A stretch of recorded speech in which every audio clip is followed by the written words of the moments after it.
Nagaon শৈবৰগাঁও press ক্লাবৰ প্ৰথম ত্ৰিবাৰ্ষিক অধিৱেশনৰ আয়োজন। শৈবৰগাঁও প্ৰেছ ক্লাবৰ এই ত্ৰিবাৰ্ষিক অধিৱেশনৰ মুকলি সভাত মুখ্য অতিথি হিচাপে উপস্থিত থাকিব বিশিষ্ট সাংবাদিক অদীপ কুমাৰ ফুকন। বিশিষ্ট অতিথি হিচাপে উপস্থিত থাকিব ঈশান নিউজৰ মুখ্য সম্পাদক সুশীল পাটোৱাৰী আৰু আমন্ত্ৰিত অতিথি হিচাপে উপস্থিত থাকিব বিশিষ্ট সাংবাদিক কৌশিক ডেকা। অহা 14 ফেব্ৰুৱাৰীত নগৰ কমলাদেৱী তুদি ভৱনত অনুষ্ঠিত হ'বলগীয়া উক্ত কাৰ্যসূচীত সকলোৰে উপস্থিতি আৰু সহায় সহযোগিতা কামনা কৰিছে শৈবৰগাঁও প্ৰেছ ক্লাবৰ সভাপতি ও সম্পাদকে। নগৰৰ পৰা প্ৰাঞ্জল নাথৰ ৰিপৰ্ট। নগৰ প্ৰেছ ক্লাবৰ প্ৰথম ত্ৰিবাৰ্ষিক অধিৱেশন হ'ব আৰু শনিবাৰে হ'ব। এইটো আমাৰ কমলাদেৱী তুদি ভৱনত দিনৰ 11 বজাৰ পৰা এইটো অধিৱেশনখন অনুষ্ঠিত হ'ব। ইতিমধ্যে এই সম্পৰ্কে আমাৰ সভাপতিয়ে মন্তব্য দিছে আৰু অধিৱেশনখনৰ মূল লক্ষ্যটো হৈছে এখন স্মৃতিগ্ৰন্থ প্ৰকাশ পাব সেইদিনাখন, আৰু সেইটো উন্মোচন কৰিব গুৱাহাটীৰ জ্যেষ্ঠ সাংবাদিক আহিব, DY365ৰ চিফ এডিটৰ আহিব আৰু ঈশান নিউজৰ DY News Plus আদি কৰি গুৱাহাটীৰ পৰা 3গৰাকী সাংবাদিক জ্যেষ্ঠ সাংবাদিক আহিব আৰু নগাঁৱৰ যিসকল বৰেণ্য ব্যক্তি আছে সকলোকে আমন্ত্ৰণ কৰা হৈছে। নগাঁৱৰ শিক্ষানুষ্ঠান অনুষ্ঠান প্ৰতিষ্ঠানৰ মুৰব্বীসকলক আমন্ত্ৰণ কৰা হৈছে। এটা গাম্ভীৰ্যপূৰ্ণ অনুষ্ঠান হ'ব।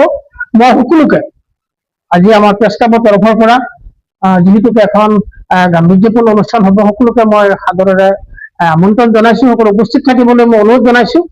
আৰু সিদিনাখন যিখন স্মৃতিগ্ৰন্থ উন্মোচন হ'ব তাত ইতিমধ্যে নগাঁৱৰ বহু গণ্যমান্য ব্যক্তিসকলে, ৰাইটাৰসকলে আৰু কবিসকলেও ইয়াতে বহু ধৰণৰ লিখনি পঠাইছে, কবিতা পঠাইছে আৰু সেইখিনি প্ৰকাশ পাব, সকলোৱে ভাল পাব।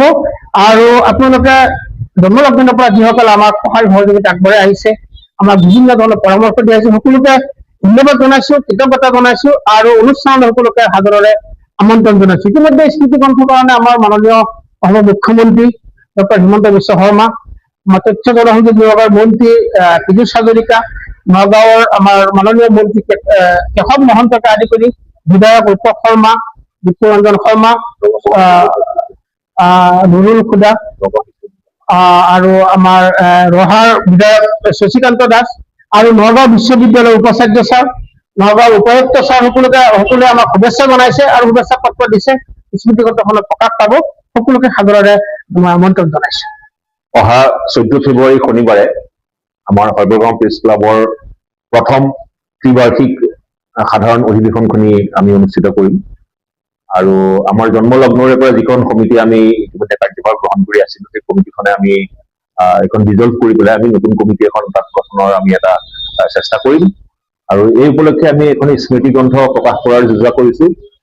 নগাঁৱৰ বহুকেইগৰাকী অভিজ্ঞ গুণী জ্ঞানী ব্যক্তিয়ে ইয়াত তেখেতসকলে তেখেতসকলৰ লিখনি আমাক দিছে, আমি প্ৰকাশ কৰিছো। মই শৈবৰ মোৰ গাঁও মোৰ কাহিনী এই নামৰ এখন স্মৃতি গ্ৰন্থ প্ৰকাশ কৰিম আৰু এই অধিৱেশনখনিত আমি নিমন্ত্ৰণ কৰিছো বিশিষ্ট অতিথি হিচাপে জ্যেষ্ঠ সাংবাদিক অদীপ কুমাৰ ফুকন, সুশীল পাটোৱাৰী আৰু কৌশিক ডেকা।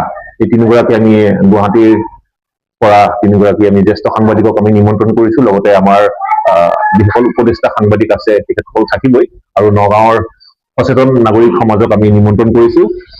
তেখেতসকলৰ উপস্থিতিত আমি কমলাদেৱী তুদি ভৱনত অনুষ্ঠানটি দিনৰ 11 বজাৰ পৰা আমি অনুষ্ঠিত কৰিম। ধন্যবাদ।